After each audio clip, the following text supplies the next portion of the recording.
Hi friend, अस्सलाम वालेकुम। उम्मीद करते हैं आप लोग सब खैरियत होंगे। मैं आपका होस्ट मोहम्मद सुन्नी इम्तियाज़। आज की इस वीडियो के अंदर आपको दिखाऊंगा कि ईगल को हैंड टैम किस तरह बनाते हैं और उसको किस तरह ट्रेन करते हैं।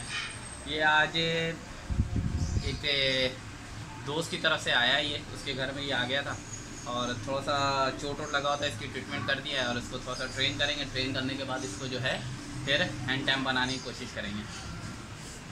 तो इसकी नेक्स्ट वीडियो के अंदर आपकी इसकी सारी प्रोग्रेस वगैरह शो करते रहेंगे। आज की बस यही अपडेट करने के लिए आपको ये वीडियो बनाया, छोटी सी वीडियो बनाया आज।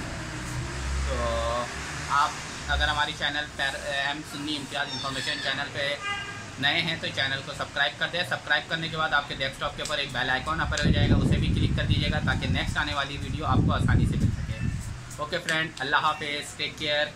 अगर आपको ईगल या चील वगैरह की जो है कुछ इन्फॉर्मेशन चाहिए या बाज वगैरह की, तो आप हमसे कमेंट सेक्शन के अंदर जो है कांटेक्ट कर सकते हैं। इसलिए हमारे पास बाज ब्रीडिंग सेटअप का भी एक सेटअप है और ट्रेनिंग सेंटर वगैरह का भी एक सेटअप है। तो जिनको भी जो है जो शौकीन है, जो बाज वगैरह या ईगल वगैरह के इसमें शौकीन है, वो मुझसे रब्ता कर सकते हैं कमेंट सेक्शन में। ओके फ्रेंड, उम्मीद करते हैं कि आपको वीडियो अच्छी लगी होगी। अल्लाह हाफिज़, टेक केयर।